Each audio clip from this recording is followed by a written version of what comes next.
اسی آپ کے کربلا گام شام شیعہ سنی اتحاد کا جلسہ تھا. خطیب آل محمد کا خطاب آپ شیعوں کی طرف سے تھا اور اہل سنت بھائیوں کی طرف سے سید عطا اللہ شاہ بخاری ان کا خطاب. عطا اللہ شاہ بخاری ذرا بیدار ہو جائیں یہ بھائی, ذرا آپ ذرا ہمت کر کے بیٹھیں. جی اچھا ہوتا ہے سونا شونا, لیکن بہرحال سونا صرف ہجرت کے بستر پہ ہی بات. پلیز مجلس میں نیند پوری نہ کیا کرو, ذرا تھوڑا سا جاگ کے بیدار ہو. بزرگوں کی باتیں ہیں تو یہ کتابوں میں نہیں ملتی, تو سینہ بہ سینہ چلتا. عطا اللہ شاہ بخاری نے, شیعہ بڑے ہم احساس اور مروت والے لوگ ہیں, احترام ہم مہمانوں کا کرتے ہیں. عطا اللہ شاہ بخاری اہل سنت کی نمائندگی کر رہے تھے, کربلا گام شاہ میں مہمان تھے, تو انہوں نے طریقے سلیقے سے اپنے مذہب کی بات کی. کہنے لگے ہم شیعہ سنی کل بھی ایک تھے آج بھی ایک ہیں, یہ باغ فدق کی کہانیاں دشمنوں نے ہمیں دور کرنے کے لیے بنا دی ہیں, ہم سب ایک ہیں. تو یہ پیغام دے کے بخاری صاحب نے تقریر ختم کر دی. اب اتحاد کا جلسہ تھا, جیسے آپ مومن پورہ میں چپ ہیں ویسے شیعہ کربلا گام شاہ میں چپ تھے. لیکن وہ شاہ جی اپنا کام کر گئے کہ باغ فدق نہیں تھا, ہم سب ایک ہیں. زید صاحب میری طرف دیکھیں, زید صاحب ممبر پہ آئے اور زید صاحب نے ایک ہی آتے فقرہ کا کہنے لگے, میں جو آپ بزرگ جو بیٹھے ہوئے ہیں جنہوں نے سنا ہوا تھا لہجہ ان کا بالکل لائٹلی ہلکا ہلکا بولتے تھے, کوئی ساؤنڈ چونٹ زیادہ نہیں تھا, بالکل آرام. کہنے لگے میں ابھی پہنچا ہوں, عطا اللہ بخاری کہہ رہا تھا باغ فدق نہیں ہے. میں پریشان ہو گیا ہوں کہ یہ بخاری کہتا ہے فدق نہیں تھا, وہ بخاری کہتی ہے فدق تھا. ہائے ہائے ہائے, کیسے لوگ کہاں سے آئے. آپ جیو جلدی جلدی جلدی جلدی, یا علی یا علی مہربانی سے.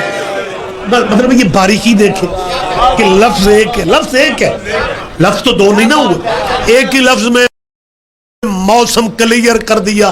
اگلے فقرے پہ آپ پیچھے رہ گیا, مجھے دکھ ہوگا, پیچھے رہتے نہیں ہیں. میں کو وزیرستان میں باتیں کر رہا ہوں, میں مومنین میں بات کر رہا ہوں. جیسا میں نے کہا یہ بخاری کہتی ہے فدق نہیں ہے, وہ بخاری کہتی ہے فدق ہے. فیصلہ لاہور والوں خود کر لو کہ دونوں میں سے صحیح بخاری کون ہے. ہائے ہائے ہائے,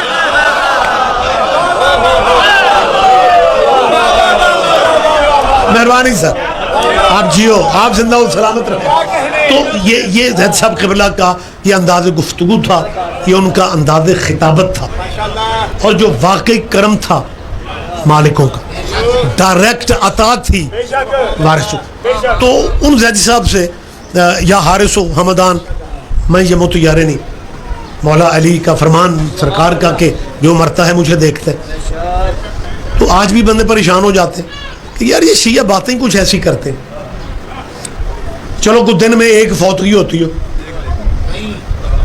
تو پھر تو مان لو کے لیے آ جاتے. وہ اتنے بندے مرتے ہیں کائنات میں, تو ہر جگہ وہ کیسے. میری جان یہی تو سمجھنے والی بات ہے. یہ جو لاکھوں روزانہ مرتے ہیں یہ اپنے پروگرام سے مرتے ہیں یا کوئی روح لینے آتا ہے. کہتے ہیں جی فرشتہ آتا ہے, حد ہو گئی ہے, فرشتے کو حاضر ناظر مانتے ہو, اور جن کے دروازے پہ فرشتے چکیاں چلاتے ہیں انہیں حاضر ناظر نہیں مان سکتے. مہربانی سر, ذرا زحمت, بہت شکریہ سر, بہت شکریہ. اس نے سب سے کہا سرکار میری تو سمجھ میں نہیں آ رہا, یا حارث کہ ہمدانی حارث ہمدان جو مرتا ہے میں علی موجود ہوتا ہوں, مجھے سمجھ نہیں آتا یہ علی کی موجودگی ضروری کیوں ہے. کسی اور نے نہیں کہا, علی کہہ رہے ہیں کہ میں ہوتا ہوں. تو زید صاحب معذرت کے ساتھ زید صاحب نے کہا مولویاں دا مسئلہ نہیں, یہ کسی پٹواری نو پوچھو. کوئی تو لطف لے گئے. وہ مولوی کی جان نکل کے اس نے کہا اتنا بڑا مسئلہ میرے سال گزر گئے, میں کھجل ہوتا پھر رہا ہوں اور مجھے مسئلہ سمجھ میں نہیں آیا. اور زیدی صاحب سے توقع تھی کہ یہ سمجھائیں گے, اور یہ بھی کہہ رہے ہیں کہ کسی پٹواری نو پوچھو. وہ کہنے لگا قبلہ پٹواری کا شرعی مسئلے میں کیا کام ہے, پٹواریاں دیتے اپنے کام ہوں دے. یہ شرعی مسئلے میں پٹواری کا کیا کام ہے کہ مولا نے کہا جو جہاں بھی مرتا ہے, اور لاہور والوں ستے جاگتے مکس مجمع میں بات کرنے لگا ہوں. اللہ میرے جو میں دیکھ رہا ہوں کاش آپ دیکھتے کہ کڈے اوکھے نے مومن. اور سنڈے سوا اولائے 11 بجے سونا صحت کے لیے ٹھیک نہیں ہے, جاگ جاؤ یار. میں اہم اتنی بات کرتا ہوں, خدا دکھ ہوتا ہے یار. جگ جائیں یا علی یا. اتنی اہم بات ہے, اگر نیند کی نظر ہو جائے تو دکھ تو ہوتا ہے نا. جیسا آپ نے جب کہا نا یہ مسئلہ مولویوں کا نہیں ہے, یہ کسی پٹواری سے بہتر سمجھ آئے گی. کہنے لگا جی پٹواری سے, کہنے لگا جی پٹواری سے بہتر کیسے سمجھ آئے گی؟ قبلہ نے کہا پٹواری بہتر گائیڈ کر لیتے ہیں کہ انتقال ہو ہی نہیں سکتا جب تک مالک موقع پہ نہ ہو. ہائے ہائے ہائے,